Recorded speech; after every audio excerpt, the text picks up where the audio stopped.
United States Armed Forces conducted an extraordinary military operation in the capital of Venezuela. Overwhelming American military power, air, land, and sea, was used to launch a spectacular assault.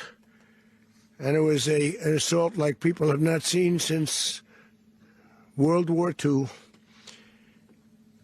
It was a force against a heavily fortified military fortress in the heart of Caracas to bring outlaw dictator Nicolas Maduro to justice. This was one of the most stunning, effective, and powerful displays of American military might and competence in American history. And if you think about it, we've done some other good ones, like the attack on Soleimani, the attack on al-Baghdadi, and the obliteration and decimation of the Iran nuclear sites just recently in an operation known as Midnight Hammer, all perfectly executed and done. No nation in the world could achieve what America achieved yesterday, or frankly, in just a short period of time. All Venezuelan military capacities were rendered powerless as the men and women of our military, working with U.S. law enforcement, successfully captured Maduro in the dead of night.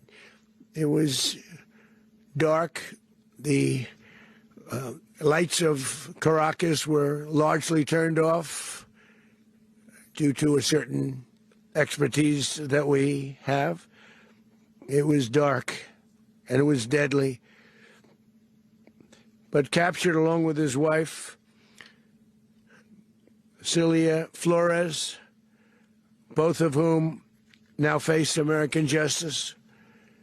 Maduro and Flores have been indicted in the Southern District of New York, it's Jay Clayton, for their campaign of deadly narco-terrorism against the United States and its citizens. I want to thank the men and women of our military who achieved such an extraordinary success overnight with breathtaking speed, power, precision, and competence. You rarely see anything like it. You've seen some raids in this country that didn't go so well. They were an embarrassment. If you look back to Afghanistan, or if you look back to the Jimmy Carter days, they were different days. We're a respected country again, maybe like never before. These highly trained warriors, operating in collaboration with U.S. law enforcement, caught them in a very ready position. They were waiting for us. They knew we had many ships out in the sea, just sort of waiting. They knew we were coming. So they were in a ready, what's called a ready position. But they were completely overwhelmed and very quickly incapacitated. If you would have seen what I saw last night, you would have been very impressed. I'm not sure that you'll ever get to see it, but it was an incredible thing to see. Not a single American service member was killed, and not a single piece of American equipment was lost.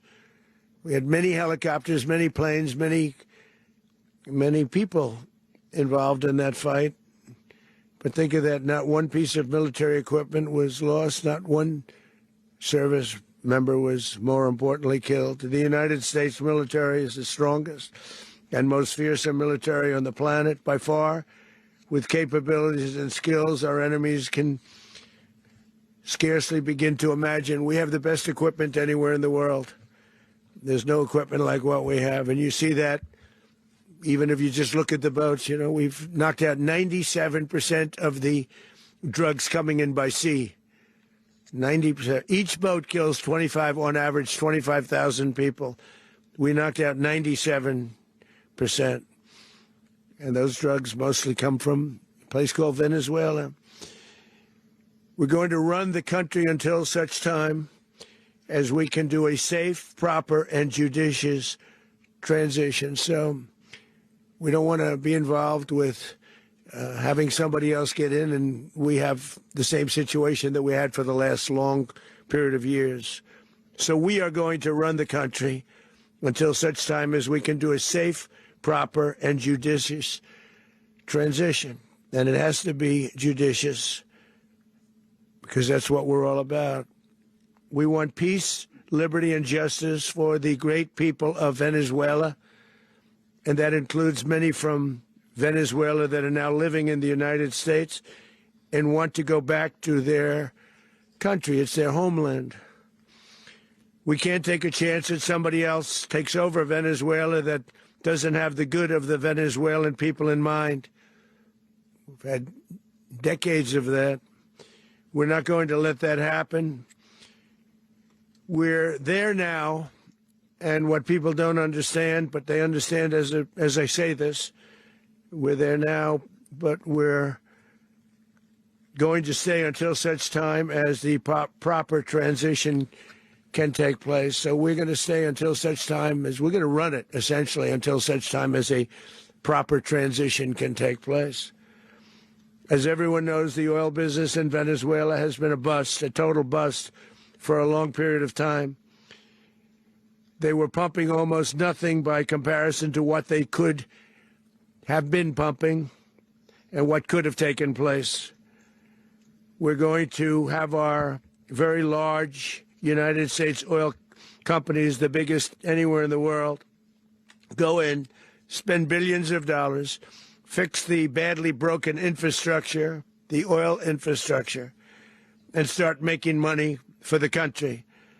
And we are ready to stage a second and much larger attack if we need to do so. So we were prepared to do a second wave if we needed to do so. We actually assumed that a second wave would be necessary, but now it's probably not. The first wave, if you'd like to call it that, the first attack was so successful, we probably don't have to do a second, but we're prepared to do a second wave, a much bigger wave, actually. This was pinpoint, but we have a much bigger wave that probably won't have to do. This partnership of Venezuela with the United States of America, a country that everybody wants to be involved with because of what we were able to do and accomplish, will make the people of Venezuela rich, independent, and safe. And it will also make the many, many people from Venezuela that are living in the United States extremely happy. They suffered. They suffered. So much was taken from them. They're not going to suffer anymore. The illegitimate dictator Maduro was the kingpin of a vast criminal network responsible for trafficking colossal amounts of deadly and illicit drugs into the United States. As alleged in the indictment, he personally oversaw the vicious cartel known as Cartel de las Soles, which flooded our nation with lethal poison, responsible for the deaths of countless Americans, the many, many Americans. Hundreds of thousands over the years of Americans died because of him. Maduro and his wife will soon face the full might of American justice and stand trial on American soil. Right now, they're on a ship they'll be heading to, ultimately, New York. And then a decision will be made, I assume, between New York and Miami or Florida. But we have people where the overwhelming evidence of their crimes will be presented in a court of law. And I've seen it. I've seen what we have. It's both horrible and breathtaking that something like this could have been allowed to take place. For many years after his term as president of Venezuela expired, Maduro remained in power and waged a ceaseless campaign of violence, terror, and subversion against the United States of America, threatening not only our people, but the stability of the entire region.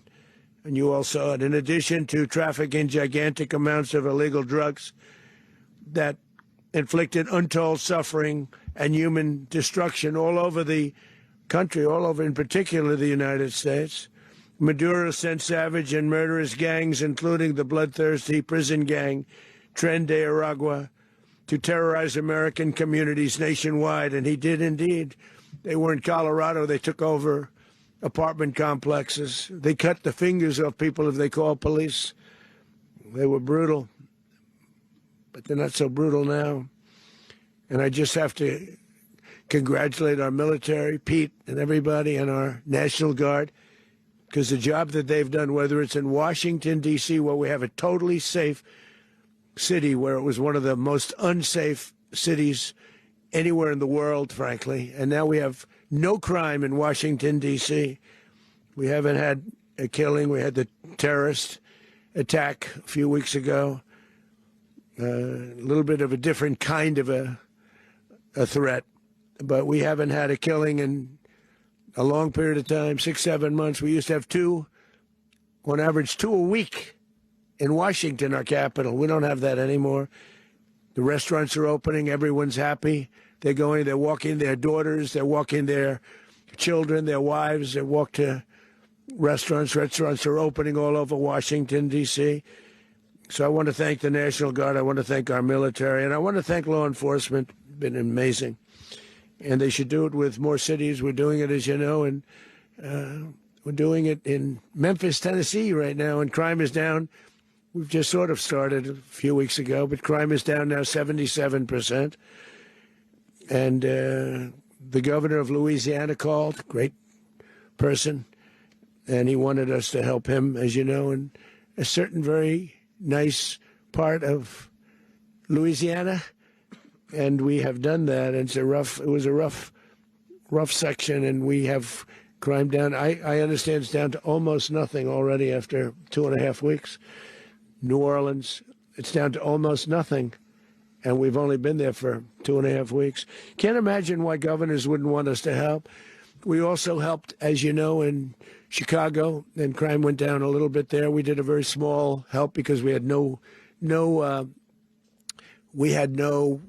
working ability with the governor. The governor was a disaster and the mayor was a disaster, but it knocked down crime. But we're pulling out of there. When they need us, we'll know. You'll know. You'll be writing about it.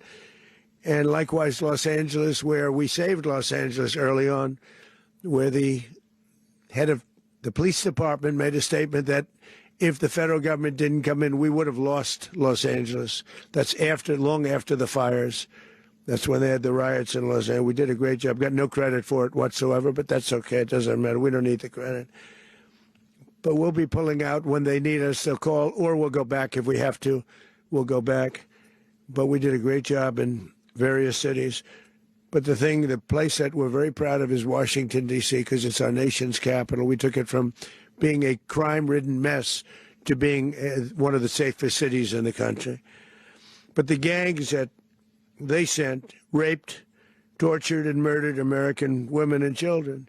They were in all of the cities I mentioned, Tren de Aragua, and they were sent by Maduro to terrorize our people, and now Maduro will never again be able to threaten an American citizen or anybody from Venezuela. There will no longer be threats.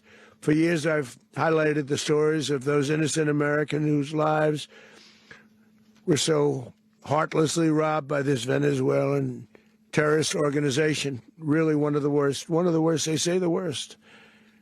Americans like 12-year-old Jocelyn Nungari from Houston. Beautiful Jocelyn Nungari. What happened to her?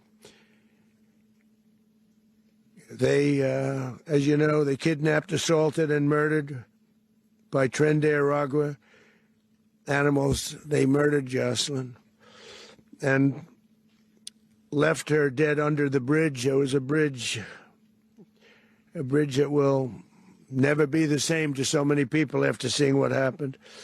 As I've said many times, the Maduro regime emptied out their prisons, sent their worst and most violent monsters into the United States to steal American lives. And they came from mental institutions and insane asylums. They came from prisons and jails. The reason I say both, they sound similar. Actually, prisons a little bit more hostile, a little bit tougher. A mental institution isn't as tough as an insane asylum, but we got them both. They sent from their mental institutions. They sent from their jails, prisons. They were drug dealers. They were drug kingpins. They sent everybody bad into the United States, but no longer. And we have now a border where nobody gets through. In addition, Venezuela unilaterally seized and sold American oil, American assets, and American platforms, costing us billions and billions of dollars. They did this a while ago, but we never had a president that did anything about it. They took all of our property. It was our property. We built it. And we never had a president that decided to do anything about it. Instead, they fought wars that were 10,000 miles away. We built Venezuela oil industry with American talent, drive, and skill, and the socialist regime stole it from us during those previous administrations, and they stole it through force.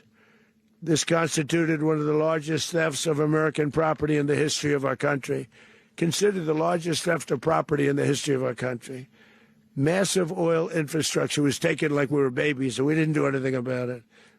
I would have done something about it. America will never allow foreign powers to rob our people or drive us back into and out of our own hemisphere. That's what they did. Furthermore, under the now deposed dictator Maduro, Venezuela was increasingly hosting foreign adversaries in our region and acquiring menacing offensive weapons that could threaten U.S. interests and lives. And they used those weapons last night. Potentially in league with the cartels operating along our border. All of these actions were in gross violation of the core principles of American foreign policy, dating back more than 2 centuries. And not anymore.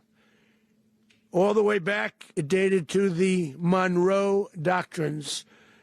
And the Monroe Doctrine is a big deal. But we've superseded it by a lot, by a real lot. They now call it the Monroe Document. I don't know. It's Monroe Doctrine.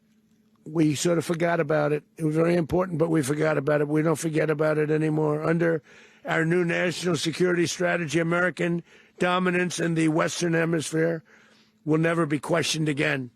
Won't happen. So just in concluding, for decades, other administrations have neglected or even contributed to these growing security threats in the Western Hemisphere.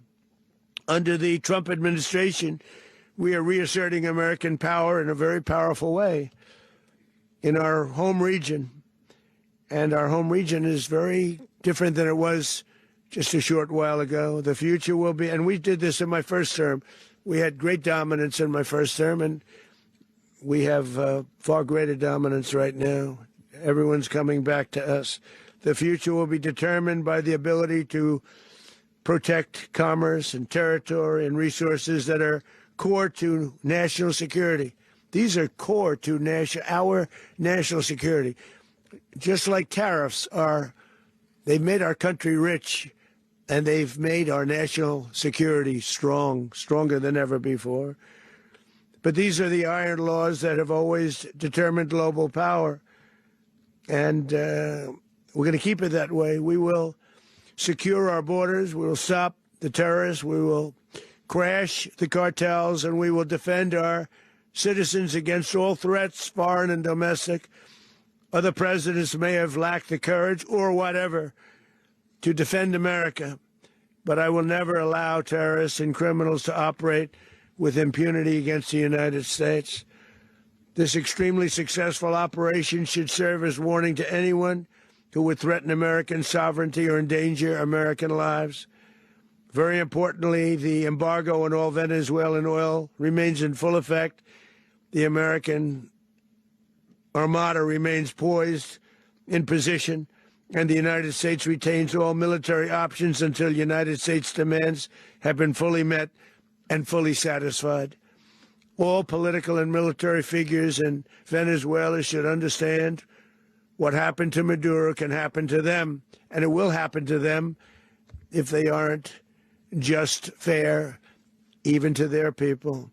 The dictator and terrorist Maduro is finally gone, and Venezuela people are free. They're free again. It's been a long time for them, but they're free.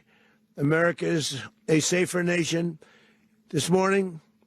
It's a prouder nation this morning because it didn't allow this horrible person and this country that was doing very bad things to us. It didn't allow it to happen. And the Western Hemisphere is right now a much safer place to be. So I want to thank everybody for being here. I want to thank General Caine. He's a fantastic man. I've worked with a lot of generals. I worked with some I didn't like. I worked with some I didn't respect. I worked with some that just weren't good. But this guy is fantastic. I watched last night one of the most precise attacks on sovereignty. I mean, it was an attack for justice. And I'm very proud of him, and I'm very proud of our Secretary of War, Pete Hegeseth, who I'm going to ask to say a few words. Thank you very much. Mr. President, can you explain how the U.S. will run Venezuela? Well, thank you, Mr. President. Finally, a commander-in-chief the world respects and the American people deserve. And as the President said, words can barely capture the bravery and the power and the precision of this historic operation, a massive joint military and law enforcement raid flawlessly executed by the greatest Americans our country has to offer. American warriors are second to none, the best in the world and the best of our country. What all of us witnessed last night was sheer guts and grit, gallantry and glory of the American warrior. I'm simply humbled by such men, and I tip my hat to our chairman, Dan Caine, and all those Americans who stood watch last night. Our warriors are the elite of America, and again, President Trump has your back. No other country on planet Earth, and it's not even close, could pull this kind of operation off. And no other president has ever shown this kind of leadership, courage, and resolve, the most powerful combination the world has ever seen. As the president said, our adversaries remain on notice. America can project our will anywhere, anytime. The coordination, the stealth, the lethality, the precision, the very long arm of American justice, all on full display in the middle of the night. Nicolas Maduro had his chance, just like Iran had their chance, until they didn't and until he didn't. He effed around, and he found out. President Trump is deadly serious about stopping the flow of gangs and violence to our country, deadly serious about stopping the flow of drugs and poison to our people, deadly serious about getting back the oil that was stolen from us, and deadly serious about reestablishing American deterrence and dominance in the Western Hemisphere. This is about the safety, security, freedom, and prosperity of the American people.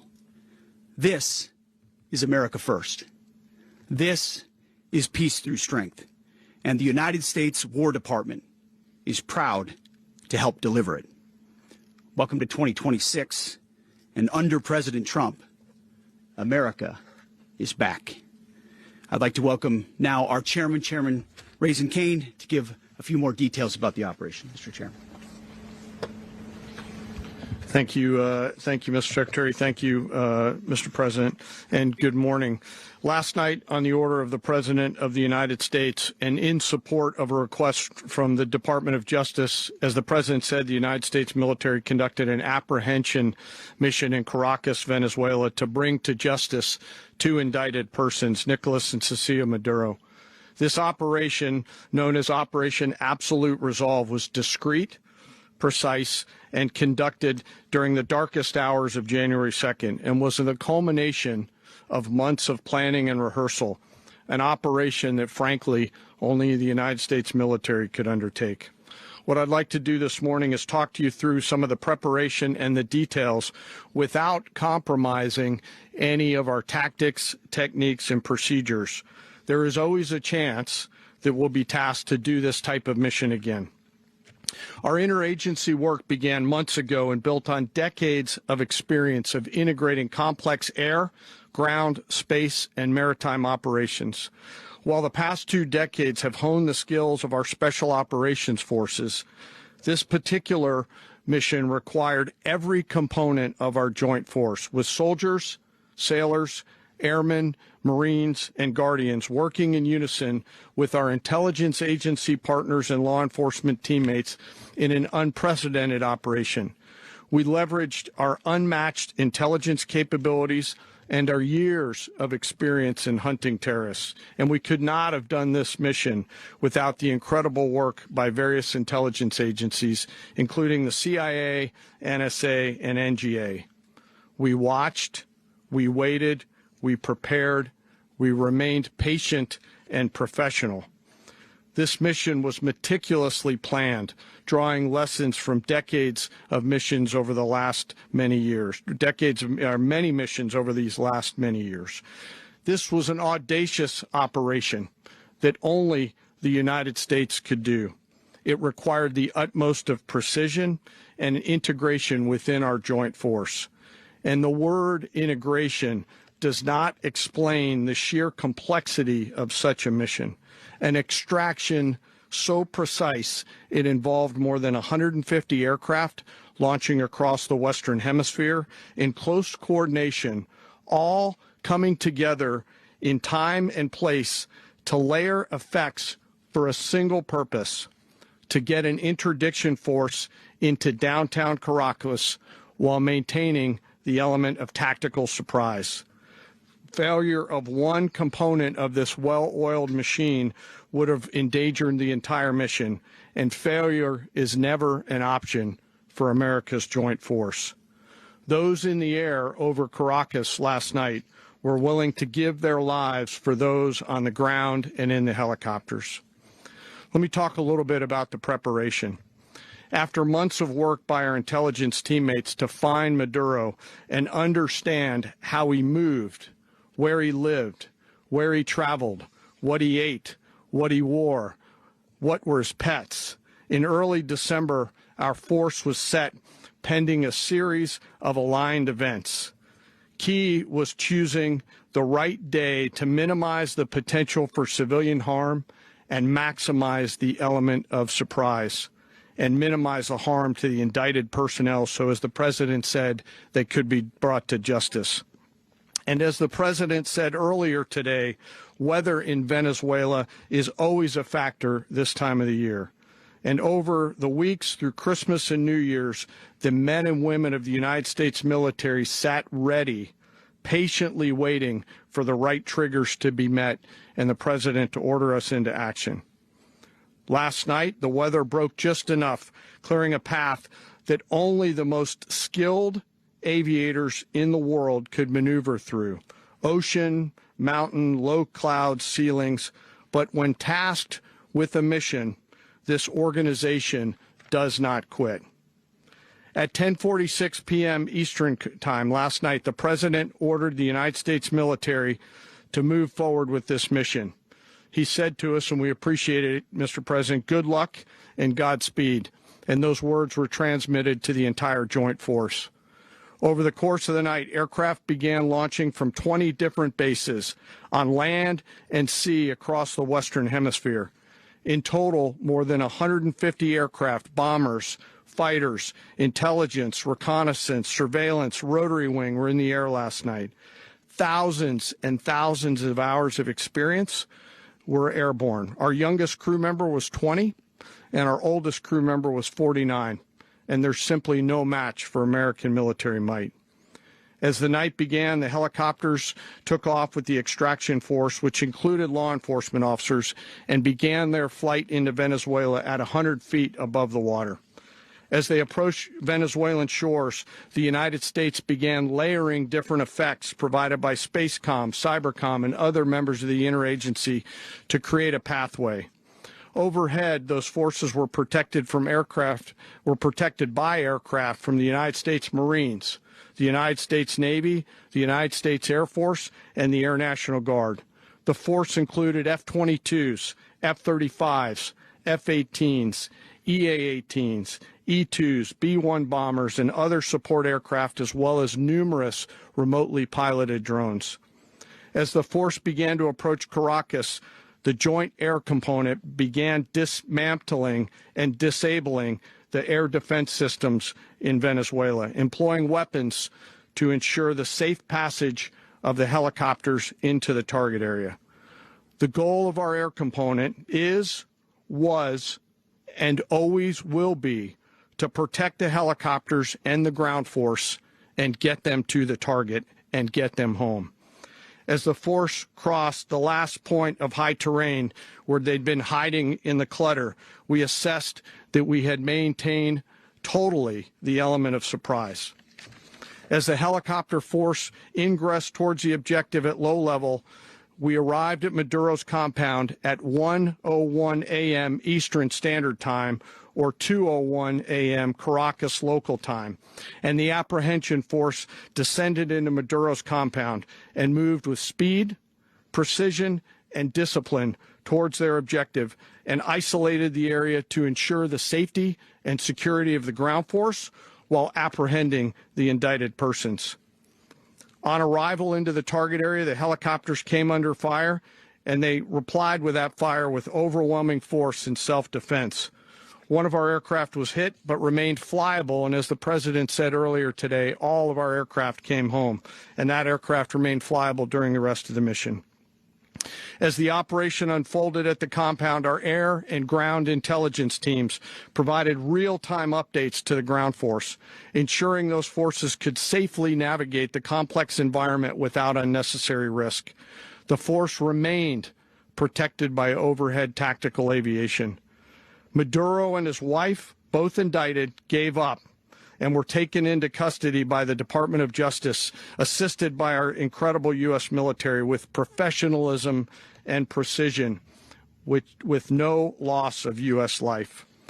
After securing the indicted persons, the force began to prep for departure. Helicopters were called in to exfiltrate the extraction force, while fighter aircraft and remotely piloted aircraft provided overhead coverage and suppressive fire. There were multiple self-defense engagements as the force began to withdraw out of Venezuela.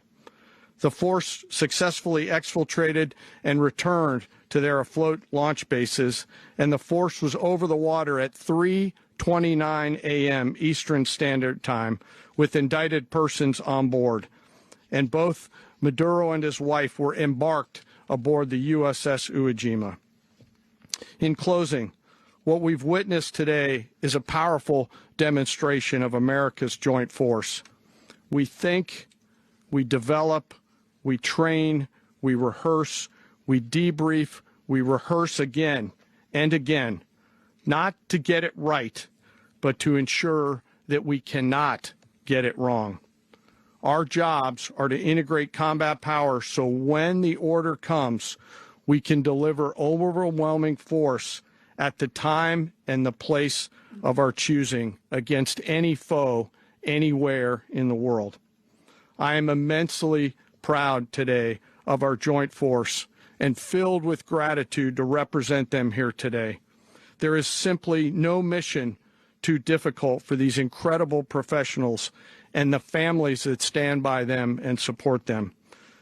As we stand here this morning, our forces remain in the region at a high state of readiness, prepared to project power, defend themselves, and our interests in the region. This operation is a testament to the dedication and unwavering commitment to justice and our resolve to hold accountable those who threaten peace and stability. In closing, I want to express my heartfelt gratitude to the brave men and women who executed this mission. Their courage and tireless commitment to our nation are what makes us strong. Thank you, Mr. Secretary, and thank you, Mr. President. Well, I don't have much to add to what you've heard now, other than the following points. Nicolas Maduro was indicted in 2020 in the United States. He is not the legitimate president of Venezuela. That's not just us saying it. The first Trump administration, the Biden administration, the second Trump administration, none of those three recognized him. He's not recognized by the European Union and multiple countries around the world. He is a fugitive of American justice with a $50 million reward which I guess we saved $50 million. And Make sure. yeah, exactly. But Don't let anybody claim it. Nobody deserves it but us. But I want to be clear about one thing. Nicolas Maduro had multiple opportunities to avoid this. He was provided multiple very, very, very generous offers and chose instead to act like a wild man, chose instead to play around. And the result is what we saw tonight. The other message here is the following. You have a guy, like many people around the world, they like to play games. You have a guy who decides he's going to invite Iran into his country, is going to, do the confiscation of American oil companies, is going to flood our country with gang members, is going to take Americans prisoner and try to hold them for hostage and trade them like he was able to do with the Biden administration. Basically likes to play games all this time and thinks nothing's going to happen. And I hope what people now understand is that we have a president. The 47th president of the United States is not a game player. When he tells you that he's going to do something, when he tells you he's going to address a problem, he means it. He actions it. I can tell you, I've watched this process now for 14, 15 years, been around it. Everybody talks. I'm going to do this. I'm going to do that. When I get there, we're going to do this. We're going to take. This is a president of action. Like, I don't understand yet how they haven't figured this out. And now, if you don't know, now you know. Because this is the way it's going to play out. And I think people need to understand that this is not a president that just talks and does letters and press conferences. And, if he says he's serious about something, he means it. And this is something that was a direct threat to the national interest of the United States. And the president addressed it. There's a president of peace, by the way. I told you what I just said earlier. This guy had multiple opportunities to find his way somewhere else and figure out another. He could have been living somewhere else right now, very happy. But instead, he wanted to play big boy. And so now, he's got other sets of problems on his hands. And but I think the message here should be for the world. Look, the president doesn't go out looking for people to pick fights with. He's not generally wants to get along with everybody. We'll talk and meet with anybody. But don't play games. Don't play games with this president's in office because it's not going to turn out well. And so I hope that, I guess that lesson was learned last night, and we hope it'll be instructive moving forward. Is that a message for Cuba? Mr. President. Mr. President. Mr. President. Mr. President, you said that the U.S. is going to run Venezuela. So who's in power right now? Well, we're going to be running it with a group, and we're going to make sure it's run properly. We're going to rebuild the oil infrastructure, which will cost billions of dollars. It'll be paid for by the oil companies directly. They will be reimbursed for what they're doing, but that's going to be paid. And we're going to get the oil flowing the way it should be. As you know, it was just a minor flow. It was actually a minor flow for what they have. But we're going to run it properly, and we're going to make sure the people of Venezuela are taken care of. We're going to make sure the people that were forced out of Venezuela by this thug are also taken care of. Mr. President, does the U.S. running the country mean that U.S. troops will be on the ground? How will that work? Well, they always say boots on the ground. Oh, so we're not afraid of boots on the ground if we have to have. We had boots on the ground last night at a very high level, actually. We're not afraid of it. We don't mind saying it, but we're going to make sure that that country is run properly. We're not doing this in vain. This is a very dangerous attack. This is an attack that could have gone very, very badly. Could have gone very badly. We could have lost a lot of people last night. We could have lost a lot of dignity. We could have lost a lot of equipment. The equipment is less important, but we could have lost a lot. And we're going to make sure that this is proper. We're there now. We're ready to go again if we have to. We're going to run the country right. It's going to be run very judiciously, very fairly. It's going to make a lot of money. We're going to give money to the people. We're going to reimburse people that were taken advantage of.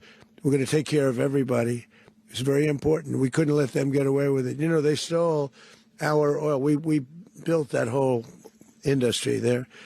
And they just took it over like we were nothing. And we had a president that decided not to do anything about it. So we did something about it. We're late, but we did something about it. Yeah, please. Mr. President, can you explain the exact mechanism by which you're going to run the country? Are you going to designate a U.S. official to coordinate? Yes, it's all being done right now. We're designating people. We're talking to people. We're designating various people, and we're going to let you know who those people are. That would run Venezuela? Well, it's largely going to be for a period of time the people that are standing right behind me. We're going to be running it. We're going to be bringing it back. It's a dead, I talk about a dead country. A year and a half ago, we were a dead country. Now we're the hottest country anywhere in the world. We're a country doing better than any country anywhere in the world. and it required leadership. Venezuela has a lot of bad people in there, a lot of bad people that shouldn't be leading. We're not going to take a chance that one of those people take over for Maduro. So you can look at, and others, we have fantastic people, including people in the military. So we're going to have a group of people running it until such time as it can be put back on track, make a lot of money for the people, and give people a great way of life, and also reimbursement for people in our country that were forced out of Venezuela. Rubio would be. You said earlier today that you weren't going to back Machado to come back and be the opposition leader in your Fox and Friends interview. And then you also mentioned the vice president of Venezuela. Are you going to work with the vice president of Venezuela, or how do you foresee the relationship Well, going? I understand she was just sworn in, but she was, as you know, picked by Maduro. So Marco's working on that directly. He's just had a conversation with her, and she's essentially willing to do what we think is necessary to make Venezuela great again. Very simple. Mr. President, Colombian President Gustavo Petro, a couple weeks ago, he said he's got to watch his ass. And today he said he's not concerned about anything happening to him in the aftermath of this operation. So just what your message is about that. Well, he has cocaine mills. He has factories where he makes cocaine. And, yeah, I think I stick by my first statement. He's making cocaine. They're sending it into the United States. So he does have to watch his ass. Mr. President, did you notify any members of Congress in advance? Marco, do you want to talk about that? Because you were involved in it. Sure. We called members of Congress immediately after. This was not the kind of mission that you can do congressional notification on. It was a trigger-based mission in which conditions had to be met night after night. We watched and monitored that for a number of days. So it's just simply not the kind of mission you can call people and say, hey, we may do this at some point in the next 15 days. But it's largely a law enforcement function. Remember, at the end of the day, at its core, this was an arrest of 2 indicted fugitives of American justice, and the Department of War supported the Department of Justice in that job. Now, there are broader policy implications here, but it's just not the kind of mission that you can pre-notify because it endangers the mission. Plus, if I could add one thing to that, Congress has a tendency to leak. This would not be good. If they leaked, General, I think it would have been maybe a very different result. But I have to say, they knew we were coming at some point, We had a lot of ships out there. They sort of knew we were coming. We went there. But Congress will leak, and we don't want leakers. President, you were one of the only people to watch this all play out live. What was Maduro doing when the U.S. forces entered what I assume would be his home? And also, was there any point where the U.S. was considering if Maduro pushed back or resisted killing Maduro? It could have happened. It could have happened. He was trying to get into a safe place. You know what a safe place is, all steel. And he wasn't able to make it to the door because our guys were so fast. They went through the opposition so fast. And there was a lot of opposition. People were wondering, did we get them by surprise? Sort of surprised, but they were waiting for something. It was a lot of opposition. There was a lot of gunfire. You saw some of it today. But he was trying to get to a safe place, which wasn't safe because we would have had the door blown up in about 47 seconds, they say on average, regardless of how thick the steel was. It was a very thick door. It was a very heavy door, but he was unable to get to that door. He made it to the door. He was unable to close it.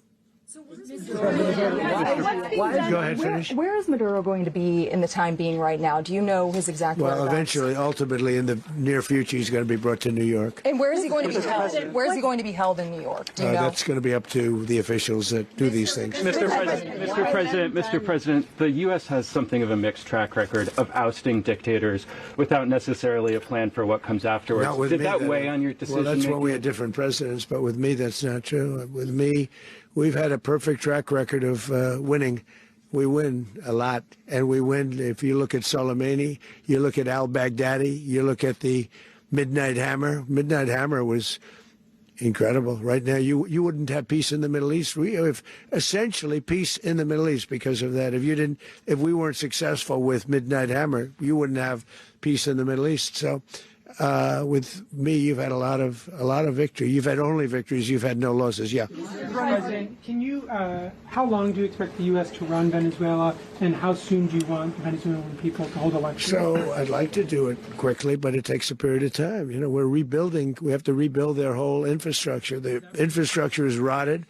it's actually very dangerous. It's a, blow-up territory. Oil is very dangerous. It's a very dangerous thing to take out of the ground. It can kill a lot of people. It has killed a lot of people doing just that. The infrastructure is old. It's rotted.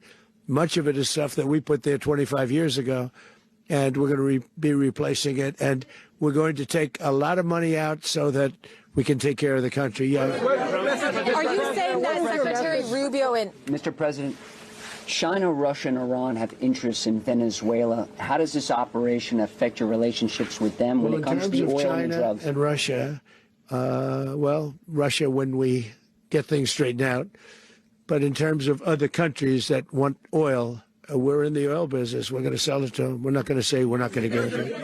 In other words, we'll be selling oil probably in much larger doses because they couldn't produce very much because their infrastructure was so bad. So we'll be selling large amounts of oil to other countries, many of whom are using it now, but I would say many more will come. Are you saying, Mr. President, are you saying that, Mr. President, are you saying that? Oh. Mr. President, thank you. What is your message to the people of Venezuela today? Of course, the civilian population specifically, they have a lot of questions. What is your message to the people of Venezuela? That you're going to have peace, justice. You're going to have some of the riches that you should have had for a long period of time. It was stolen from you. But you're going to have peace and you're going to have safety. You're going to have justice. You're going to have a country. You're going to have a real country. You're going to have potentially a great country. You know, if you go back 20 years, maybe even a little longer ago, that was a great country. And they destroyed it. Remember I said that if we lose this election, the United States will be Venezuela on steroids. That's what would have happened. Had we lost the election, the 2024 election, we suffered so badly. When you look at the border from 2020, what they did, what Joe Biden administration did to our country should never be forgotten. But if we had to go through another year of that, we would be exactly where Venezuela was in terms. I used to say, if they win, we're going to be Venezuela on steroids, and that's what would have happened. President, thank you. Are you saying that Secretary Hegeseth and Rubio are going to be running Venezuela, and will you be sending in U.S. military troops to provide? Team that's working with the people of Venezuela to make sure that we have Venezuela right. Because for us to just leave, who's going to take over? I mean, there is nobody to take over. You have a vice president who's been appointed by Maduro. And right now she's the vice president, and she's, I guess, the president. She was sworn as president just a little while ago. She had a long conversation with Marco, and she said, we'll do whatever you need. I think she was quite gracious, but she really doesn't have a choice. We're going to have this done right. We're not going to just do this with Maduro, then leave like everybody else, leave and say, let it go to hell. If we just left, it has zero chance of ever coming back. We'll run it properly. We'll run it professionally. We'll have the greatest oil companies in the world go in and invest billions and billions of dollars and take out money, use that money in Venezuela. And the biggest beneficiary are going to be the people of Venezuela. And also, I can't stress this strongly enough, the people that got thrown out of Venezuela that are now in the United States, and frankly, some want to stay and some probably want to go back. Yeah. What's being done to protect Americans in the country, and were any of the detained Americans? Well, right now they're very protected because nobody's going to mess with us. They're very protected. The people of, and we let them know that you better not touch one of them. Are you concerned that bad elements of the Maduro regime will remain in place? Well, we know who they are. We're on them, and they're acting much differently now than they would have acted 2 days ago. Okay, wait, behind you, please. Mr. President, why is running a country in South America America first? Well, I think it is because we want to surround ourselves with good neighbors. We want to surround ourselves with stability. We want to surround ourselves with energy. We have tremendous energy in that country. It's very important that we protect it. We need that for ourselves. We need that for the world. And we want to make sure we can protect it. Yes, sir. Please, go ahead. Is there a message here for Cuba and Diaz-Canel?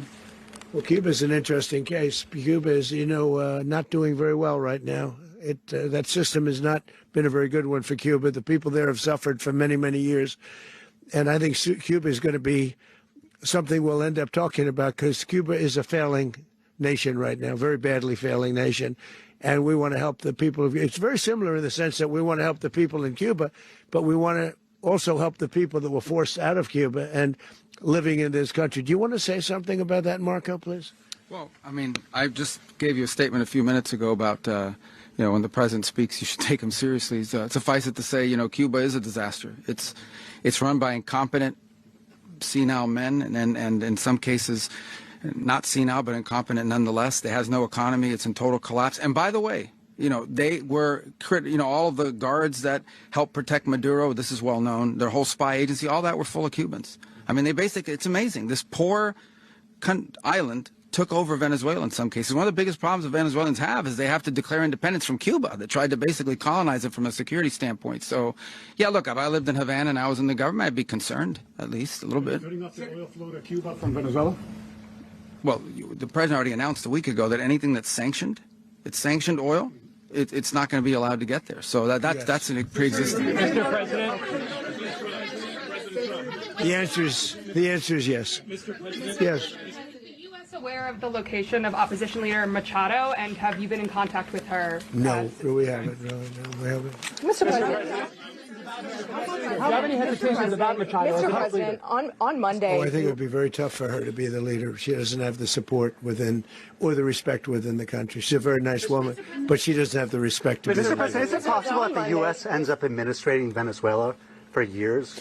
Well, it won't cost us anything because the money coming out of the ground is very substantial, so it's not going to cost us anything. We want safety there. We want to be surrounded by countries that aren't housing all of our enemies all over the world. That's what was happening, and you don't want to have that. But we're going to be rebuilding, and we're not spending money. The oil companies are going to go in. They're going to spend money. We're going to take back the oil that, frankly, we should have taken back a long time ago.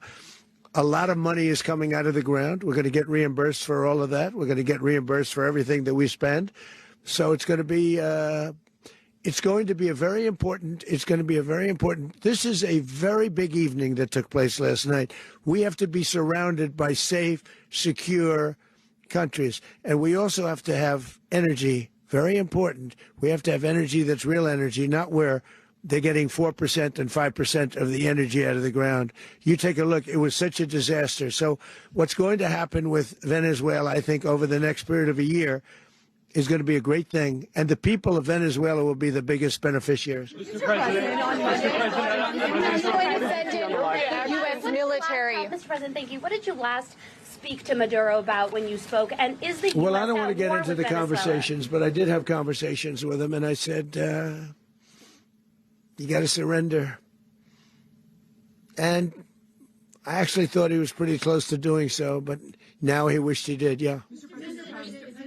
You said that Maduro is responsible for drug trafficking. You recently pardoned the former president of Honduras who was convicted of many drug trafficking. Can you explain how these two situations are different? Well, would you ever pardon Maduro? I endorsed, as you know, the winning president, the man who won in Honduras. I endorsed the man who won in Chile. I endorsed the man who won in Argentina. And we are doing very well with that whole group. What the man that I pardoned was, if you could equate it to us, he was treated like the Biden administration treated a man named Trump. That didn't work out too well for them. This was a man who was persecuted very unfairly. He was the head of the country. He was persecuted very unfairly. And there are a number of them. And we felt that it was a very unfair situation that happened to him. He's also a party member of the man who won. So obviously the people liked what I did. And one of the reasons that was done is because of the fact that the party in power felt very strongly that that man was treated very badly. I studied it very quickly, and then I studied it in great detail.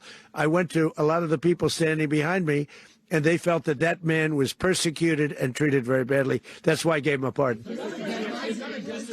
You referenced boots on the ground earlier. Can you just sort of button this up? Do you envision the U.S. military having a presence in Venezuela as the U.S. runs that country? No, we're going to have a presence in Venezuela as it pertains to oil, because we have to have, we're sending our expertise in. So you may need something, not very much. But no, we're going to be taking out a tremendous amount of wealth out of the ground. And that wealth is going to the people of Venezuela and people from outside of Venezuela that used to be in Venezuela. And it goes also to the United States of America in the form of reimbursement for the damages caused us by that country. So I want to thank you all very much. Thank you. Do you have one? Yes, please. You were so nice before. I'm going to give you the final question. Go Thank ahead. you, Mr. Unless President. it's a bad question, in It's which about case I'll Putin. go one word. It's about who? It's about Putin, if you want. About Putin. Well, that's always nice You had to a phone. talk about Putin. You had a phone call with him on Monday. Did he talk at all about Maduro? Did y'all talk about this? No, we didn't. And We then, never spoke about Maduro. Are you mad at him right now? I mean, there's this I'm not intelligence. thrilled with Putin. I'm not thrilled with Putin. He's killing too many people. Was that I intelligence? thought that would be so. I settled 8 1/4 war. You know what the 1/4 was? Thailand and Cambodia. I did it again. They broke out, and I did it in about 5 hours, and I settled it. I'm giving myself 1/4, so I'm up to now 8 1/4. In other words, I settled the war, but then they broke out. They had a pretty bad breakout over the last 4 days. I got them to go back to peace. So I only give 1/4. I thought the easiest one would be, one of the easier ones would be Russia, Ukraine. It's not. And they both have done some pretty bad things. And look, that's Biden's war. That's not my war. But I want to stop the lives. Did you see where last month, 30,000, it was 27,000 the month before. 30,000, mostly soldiers, were killed this last month. 30,000. I want to stop that. You know, I got NATO to pay 5% instead of the 2% that they weren't paying. They weren't paying 2, now they pay 5. And we send them a lot of munitions. We send them a lot of things, missiles and various other things, a lot. And they pay. The United States is not losing money. We're probably making money on that. It's the last thing I care about. I just want to stop all those people. We're losing 25, 30,000 human beings that come from 2 places that are very far away. But if I can stop, because it's something I've been pretty good at doing, deals, I guess. It's all a deal. Life is a big deal. But if I can stop that war and stop 30,000 young people, in addition to the fact that people are being killed in Kiev, people are being killed in other cities throughout, a much smaller number, but they're being killed, viciously killed.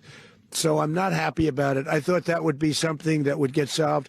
We have Mr. Witkoff here. I think that we're making progress, but that's a war that should have never happened. If I were president, it would have never happened. Putin says it. Everybody says it. If I were president, that would have never happened. But I inherited that war.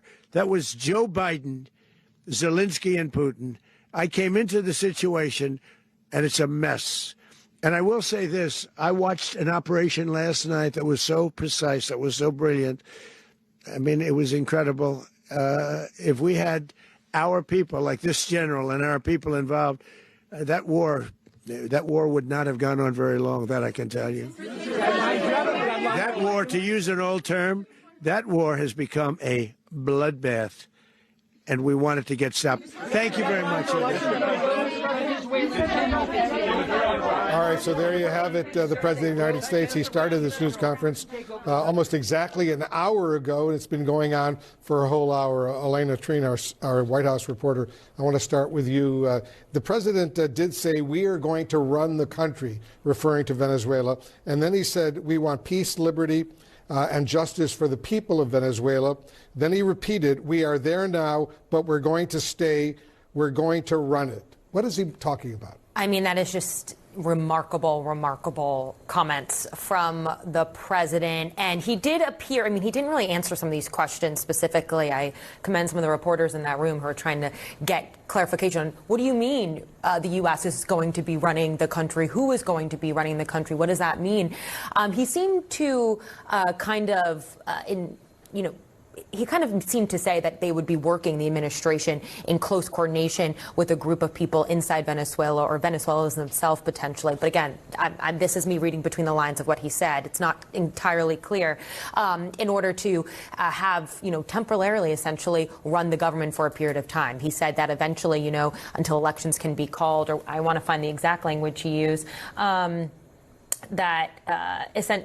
that it's essentially until they can get up the proper jurisdiction, they'll be running it for the time being. But there's not a lot of clarity there. We also have specifically, he said when he was asked, what do you mean, who's going to run the country? He said, the people behind me, yes, referring to the Secretary of State, Marco Rubio, right, Secretary of Defense, Pete Hegseth, Chairman of the Joint Chiefs. That's what the people behind me will be running the country. Yes, but of course, you wouldn't expect them to actually be inside Venezuela doing so. So it's a question of who are going to be the people on the ground. And also, are they going to try and set up some sort of allied government beyond, this short-term period that the president referred to? Do they want an allied government to be running it for years from now? That's essentially what the president seemed to be saying, that he wants to ensure that this operation goes beyond that. The other key part to this whole idea of running it means, will there be U.S. boots on the ground? The president, in another remarkable statement, said that he's not afraid of U.S. boots on the ground, but he wasn't very clear. Our own Kevin Liptak asked this question to have him clarify, and he said, well, we're going to have a presence on the ground as it relates to oil. And he kept kind of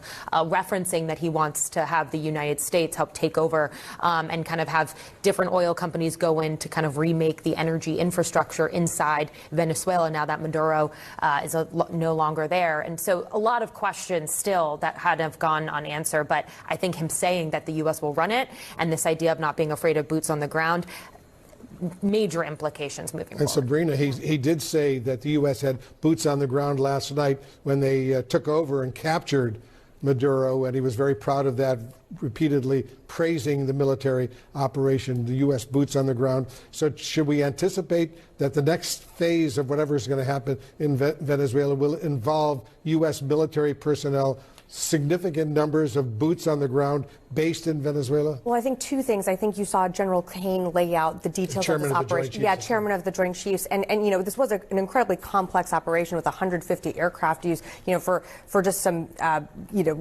taking a step back for Operation Midnight Hammer in Iran, I think it was 125 aircraft used there. So it was a very complex operation. In terms of boots on the ground, and to what Elena was saying earlier, I think this press conference was remarkable, but it was so alarming because if we're going to take over the country and we're going to, so-called run it, that is going to require boots on the ground. And when you're talking about some of these oil fields that, Donald Trump's saying we're going to extract so much wealth from this country, I think this administration is almost assuming that we're going to be welcomed with open arms. And history shows that that just is not the case when you look at Libya and Iraq as some examples of the past. And so absolutely, if we are going to so-called run this country, what does that mean for U.S. Boots on the ground? Are we running their courts? Are we overseeing their election procedures and system? Are we the law enforcement? How do we embed with local law enforcement on the ground? I think what this press conference did was raise so many more questions than it did give answers. And frankly, if I'm a member of Congress on either side of the party, I am alarmed. I am calling the White House, asking for more details. I'm going to ask for hearings, both closed and open. The American people deserve accountability and answers. And I think lastly, what I'll say here is what is so remarkable about this press conference is that Donald Trump basically ran on the exact opposite of what he said, that we're going to extract ourselves from these endless wars. And what you saw today is pretty much flies in the face of what he ran on in 2024. So I'm interested to see how his base responds. And it's interesting. I want to go to Kevin Liptak, our reporter, who was there at the news conference. Kevin, you've been watching all of this unfold. And what also jumped out at me was how significant the president made the oil industry that's taking place right now in Venezuela, and that the U.S. is going to be getting a lot of money from that oil industry taking charge.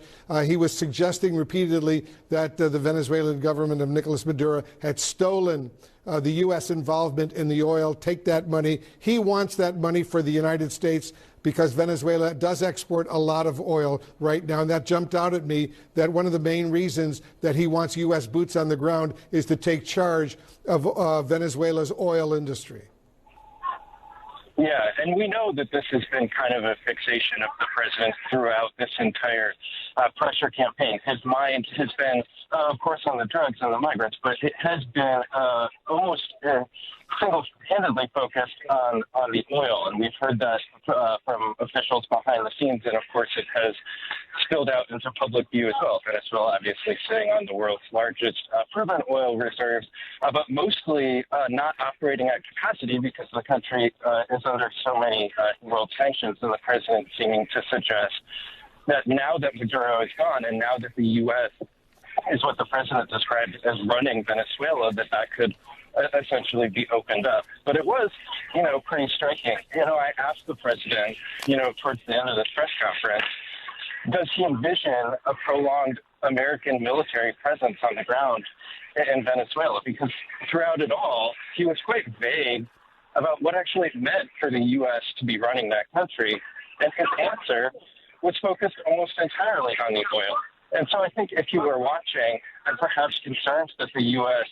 was now becoming, embroiled in a foreign country, I'm not sure his answer there would have necessarily been reassuring. But, it was, I think, for the president, quite a victorious moment. The mood over at Mar-a-Lago was one of celebration almost, but also, seriousness about what the tasks will be ahead. It was a very small room. We saw the president's top national security advisor join him there. But, I think for the president, we had a lot of information about what went into the planning for this and what it looked like on the ground, but not a whole lot of information about what happens next. And I think that will be questions that the president will need to provide some answers for going forward. Yeah, there's going to be a lot of drama that's going to be unfolding. Beth Sanner, our CNN national security analyst, is with us. I know that at one point in your life, you worked in the U.S. intelligence community, and you were specifically paying attention to what? Well, I mean, when I'm looking at this, I am wondering, I think that there is probably a CIA team still on the ground, and there's kind of hints about that, what he said. But the idea that you can have a CIA team that is absolutely essential for conducting this operation somehow being the remnants that's going to organize the rest of this regime change, I think is a huge leap. How are we going to get from where we are today to this idea that he's put out here of Venezuela being this free and prosperous country? There is so much ground and so many assumptions being made. One of the things I wanted to add to the conversation is this idea that Maria Corina Machado is not popular in the country and will not be running the country. That, to me, was a shocking statement for the Nobel Peace Prize winner, who is the most popular person in the country, who is the only person who has united a very contentiously disparate opposition for the first time. And the dismissiveness that he stated that with was just kind of shocking to me. So who are they working with on the ground? It suggests that they've actually picked somebody. Well, they've made a deal with someone else. Right. What that He seems also to said suggest. they weren't in contact, which to me was another huge, because I will say the Trump administration has been in very close contact with Machado for months now. Exactly. About their plans, about what they believed the future of Venezuela should look like, about how to approach this. The fact that the president said that they are not in contact with her, one reporter actually asked, do you even know where she is, because she's not inside the country, inside Venezuela right now. He didn't answer that part of the question, but that to me was shocking. He didn't even want her to come back. He said that he was not in contact with her. That to me was one of the most shocking parts of that. And that instead, it appears Marco Rubio, the Secretary of State, has actually talked to the current vice president, who has been sworn in as the leader of Venezuela right now. So again, that suggests that they've made a deal with other people to be the interim government of Venezuela, which is a remarkable turn for the U.S. government, which obviously has held up Machado as the person who. It also jumped out at me, Beth, and I just want your assessment. He made it clear that the Trump administration decided not to share any information with the top leadership in the intelligence committees in the House and the Senate and the leadership, because he said, this is what Trump said, and Marco Rubio said, basically, they were afraid that there would be leaks that would undermine the operation. Yeah, I mean, it is pretty unprecedented to do this kind of operation without making a call, having a sit down with the Gang of Eight. Even the Gang of Eight, the top Democratic and Republican leadership in the intelligence committees. Armed services and intel committees. And even if you can't do that, you would probably take just the top people and notify them in advance. The idea that you cannot trust Senator Thune, I mean, come on. So I think that's a little odd. Well, that was something, I mean, when we did operations, that was one of the things that we always did notify Congress. There is the concern of leaks, but something of this magnitude. This is not just a one-off precision strike. This is a regime change. And, we would do middle-of-the-night notifications through a system called CapNet to Congress to notify these leaders. And sometimes we would have people get on the phone and do emergency briefs. So they are read in, even sometimes it does happen because these operations are so sensitive. It happens while the operation is ongoing. We heard General Caine say that this operation was over 2 hours. So at no point was there a reason why Congress couldn't have been notified at that time. Yes, it was the middle of the night, but these are people that represent American, the American public, American interests.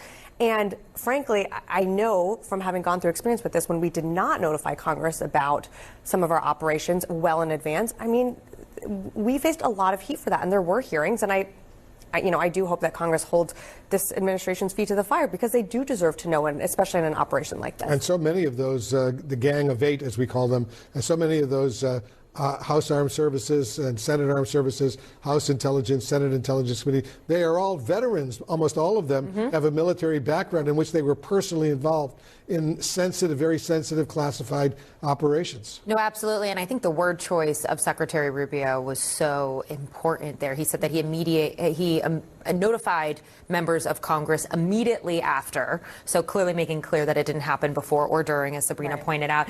And then he said it's just not the kind of mission that you can pre-notify because it endangers the mission. That is not a line that is going to fly, I think, with these members of Congress, particularly given the history. Some of these exact members, as you said, Wolf, have been in this situation before, where there have been very sensitive, very dangerous operations carried out. The expectation, and really in the Constitution, says you need to go to Congress first on a level of an operation of this magnitude. Almost all of them have the highest security clearances as well, and they know that if they release this kind of sensitive information, it could endanger U.S. military lives. So they keep quiet, they keep silent. They don't want to talk about it because they have a lot of experience in that area. Everybody stand by. We're just beginning our massive coverage of what's going on, a huge operation. The President of the United States saying that the U.S. is going to take over Venezuela, whatever that means. We'll find out. I want to go back to Aaron right now for more. Yeah, Wolf, I mean, just an absolutely stunning moment to sit there. I'm sure anyone listening has that same reaction. Of course, just to keep in mind, some of the basics here matter. Venezuela has a population of 30 million people, and now that is owned by the United States. Just to think about it from such a simple black and white set of numbers like that brings home the magnitude of this moment. And I want to bring in Democratic Congressman Seth Moulton of Massachusetts, serves on the House Armed Services Committee, also a veteran himself of the Marine Corps. And Congressman, I appreciate your time. So the United States is now going to be administering a country of 30 million people, Venezuela. You just heard that hour-long press conference. So let's just go with, what's your reaction here? I mean, is anyone going to just stop for a second and be honest? This is insane. What the hell are we doing? I mean, we've got a lot of problems in America today, and invading, occupying, running Venezuela does not solve any of them. This is illegal. It's unjustified. It is not in our national interests. And there seems to be no plan whatsoever for what happens next. And to your point, the president actually, I think, would agree with that. He's not saying there's a plan other than that there's a group who's going to be running Venezuela. And when he referred, Congressman, he was asked by a reporter the follow-up, who is the group? His response was, well, they're largely behind me, making a physical gesture. All right. And physically behind him was Secretaries Rubio, Hegeseth, CIA Director Ratcliffe, and Joint Chiefs Chairman General Caine. So these individuals are now running Venezuela, and that appears to be the plan, other than what the president said, which is we're going to be taking a lot of wealth out of the ground, referring to U.S. oil companies going back into Venezuela. Again, no plan. He hasn't even been able to say what the goals are. Let's recall that every step of the way, he's lied about what he's doing. He said that he's not doing regime change. This is exactly what he's done.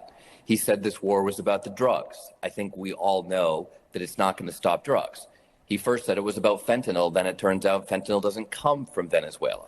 He said it was about drugs coming to the United States, even though the cocaine from Venezuela goes largely to Europe. Every step of the way, he and Rubio have lied to the American people, lied to members of Congress about what's going on here.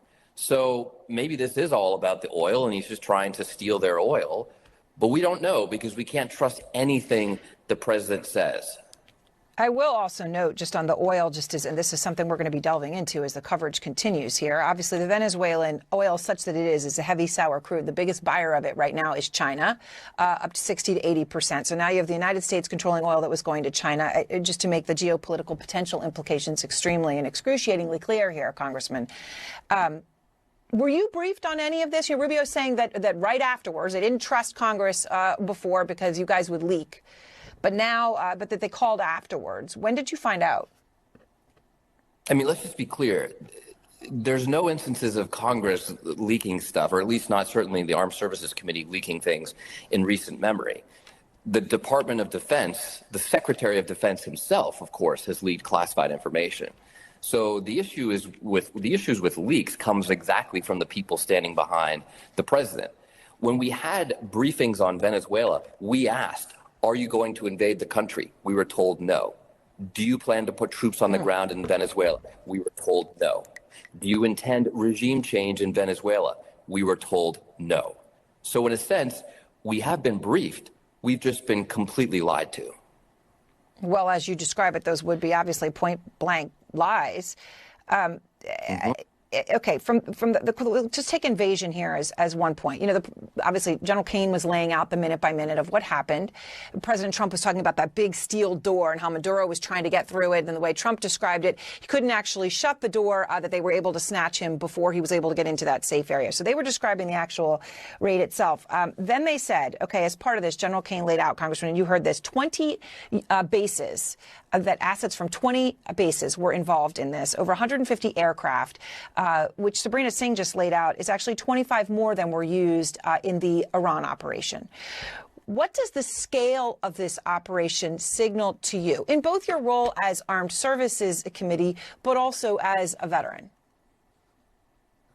It signals that the president is willing to put a lot of troops, a lot of young Americans, and a lot of taxpayer dollars. I suspect northward of $1 billion taxpayer dollars into his little war of revenge here against Maduro.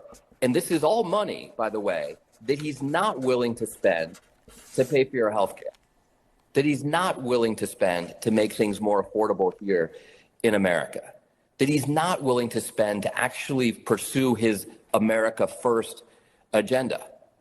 This is a lot of resources that we're putting into Venezuela that we're not putting into the United States right now.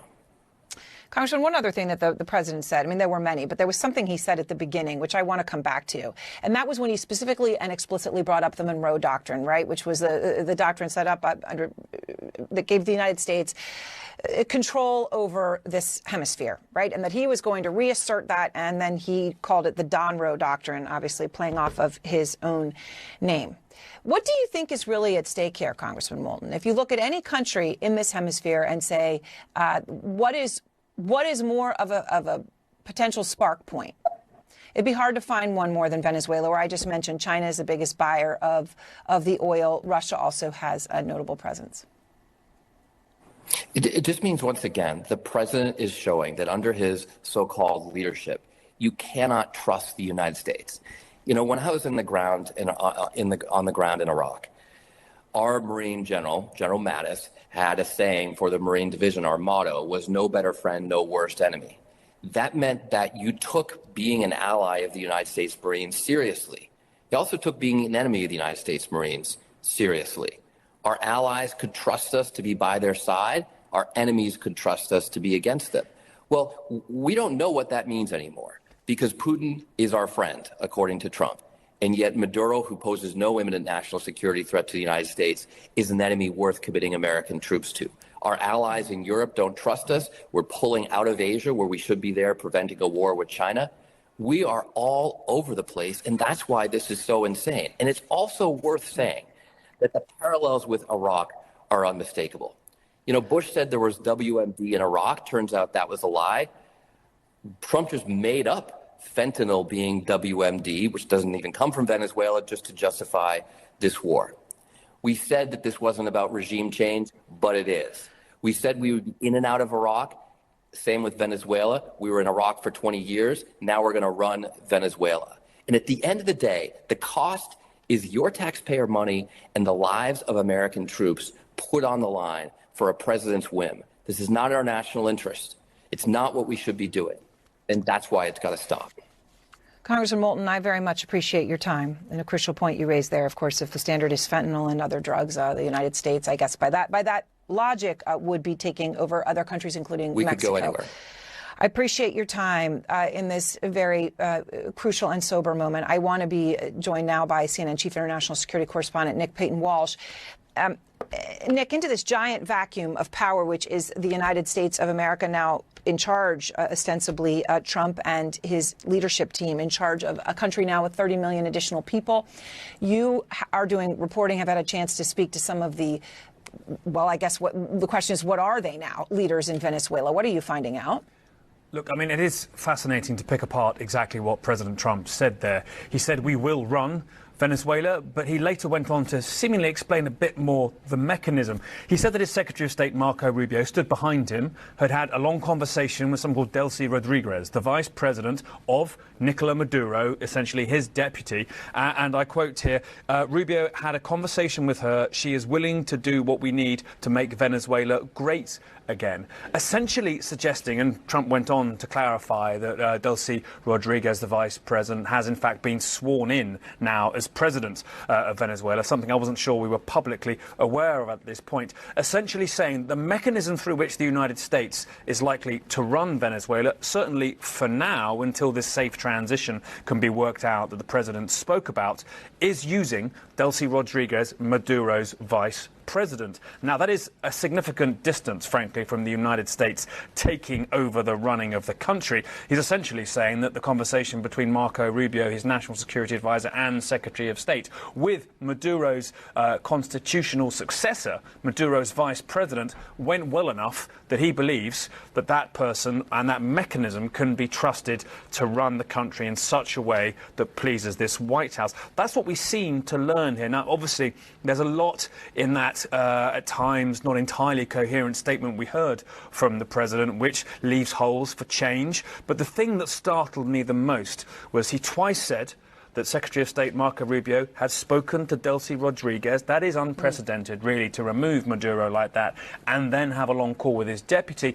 And then, importantly, too, I think the hope for those who want to see democracy come after Maduro in Venezuela was Maria Corina Machado, the winner of the Nobel Peace Prize that President Trump coveted so much, somebody currently in hiding who fled Venezuela recently, who has put out a call to people to enforce their mandate, essentially calling for a kind of popular uprising in the aftermath of Maduro's departure. Trump essentially said she wasn't the woman for the job, that she didn't have what it took to lead Venezuela. She was a nice lady, but she didn't really have the respect or support of the people. That is stunning, because we are essentially now, from what we can garner from the president's speech, hearing him put his faith in Maduro's deputy, the constitutional successor, with whom perhaps the US may have made some particular accommodation or arrangement, and saying that the hope for transformational democratic change in Venezuela, Ms. Machado, isn't someone who necessarily they think can come to power. That's stunning, because it shows us two things: that there is likely a mechanism here. It doesn't change much, really, who's currently in power after Maduro's departed,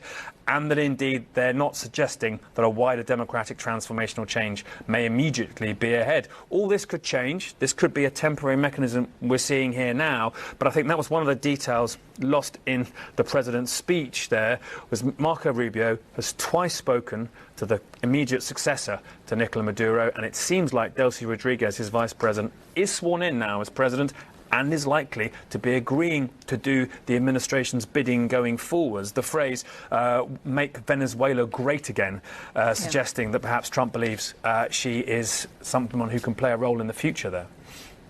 Such incredible analysis, and to make the point that you're making, right, that perhaps there were deals that were made, and if so, and if they hold, they certainly are not democratic, right? It would be I don't want to use the word puppet regime, but a regime approved by the United States. All right, Nick, thank you very much. Nick's going to be with us, of course, as continues to talk to sources, and our breaking news coverage continues. This is CNN Breaking News. And good afternoon, and thank you so much for joining me on this Saturday. I'm Erin Burnett, and we are following breaking news. President Trump says that the United States of America is now running Venezuela. A stunning announcement coming after elite U.S. forces captured Venezuela's President Nicolas Maduro, dragging him and his wife from their bedroom in the middle of the night to face criminal drug trafficking charges in the United States. We're going to run the country until such time as we can do a safe, proper, and judicious transition. So we don't want to be involved with having somebody else get in, and we have the same situation that we had for the last long period of years. President Trump, though, gave no details on who exactly will run the country, except for to say that it would be a group of people, including top U.S. officials with him in that room, which included the Secretary of State Marco Rubio, the Defense Secretary Pete Hegseth, saying they would work with the team. There is no timetable either for how long the United States will remain there, although President Trump says he has no concern about U.S. boots on the ground. Trump then continued to say America's largest oil companies will go into Venezuela. And as Maduro's allies who remain in Venezuela plot their next move, Trump says he is prepared to order a much larger attack than Venezuela saw overnight if needed. There's so much to talk about on this momentous day. I want to go straight now to retired U.S. Air Force Colonel Cedric Leighton. And Colonel, thank you very much for your time. All right, let's just go at this here right now from the very specific angle of what has happened in these past few hours in Venezuela. Context, this was a bigger operation than the U.S. staged in Iran, more aircraft involved. The chairman of the Joint Chiefs, Dan Caine, was laying out that it started at 10:46 p.m. last night Eastern. President Trump gave the go-ahead, Godspeed, as he described it, and then he laid out what happened, saying that it took place from at least 20 U.S. bases. Okay, in the timeline that was laid out, Colonel, what is most significant to know?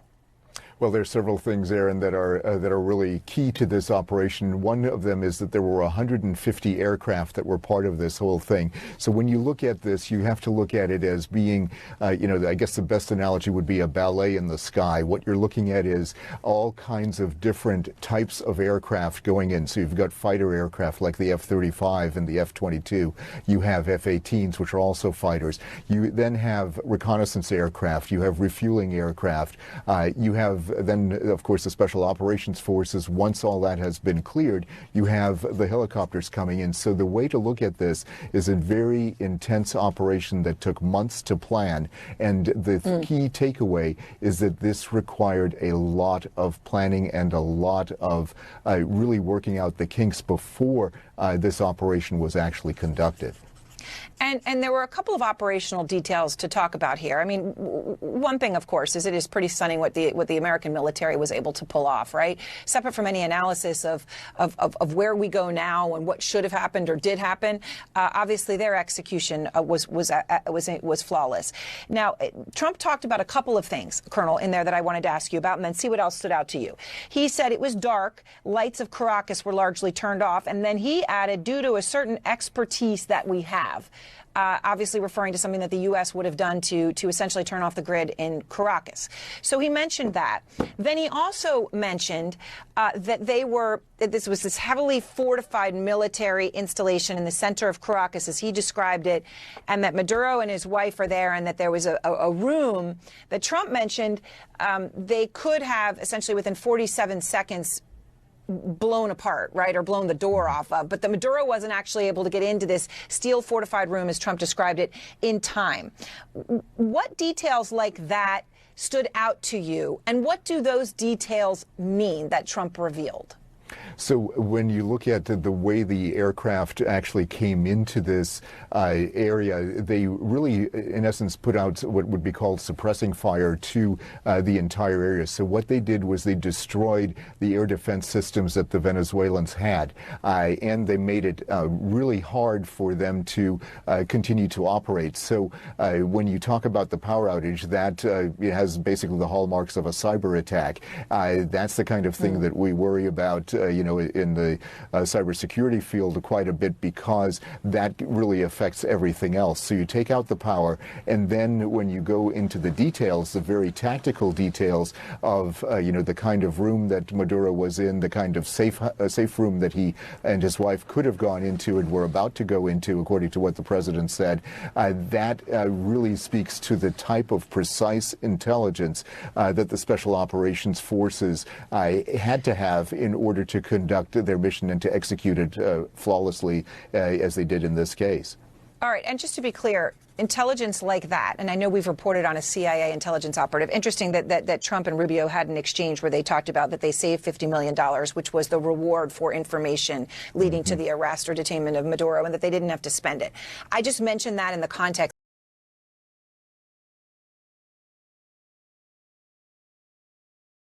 Colonel Leighton, I appreciate your time, and thank you very much in these early hours of analysis with this new information coming in. Let's go now live to Caracas, where this strike, of course, occurred. Our journalist Mary Mina is on the ground for us. And Mary, you and I had a chance to speak a couple of hours ago, but between then and now, the President of the United States has given a full hour-long press conference with his leadership team and laid out exactly what happened, and that the United States is going to run Venezuela, that there will be that he's not afraid of U.S. boots on the ground, giving no time frame for how long this would be, and indicating that the U.S. was going to have the player in the decision of who would run Venezuela.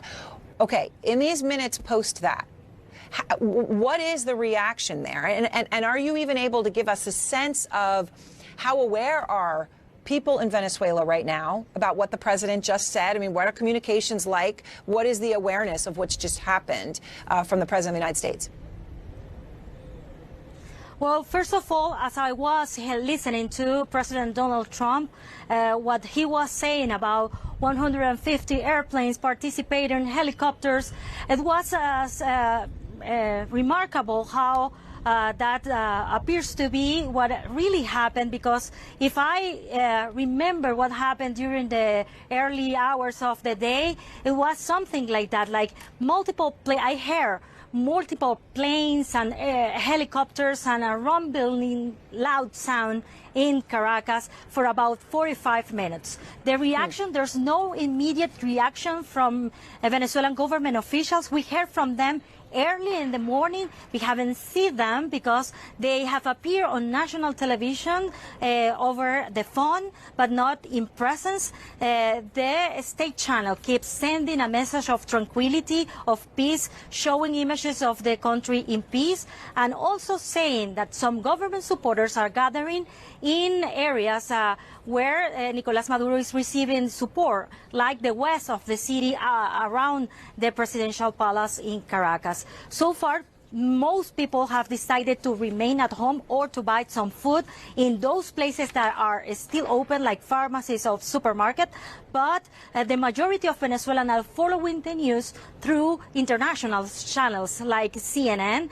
The flow of information usually keeps running easily and more freely through international TV stations in Venezuela. And we need to remember there are more than 8 million Venezuelans abroad living in outside of the country that have migrated, and they have many family members calling them and telling them what they are seeing through international channels.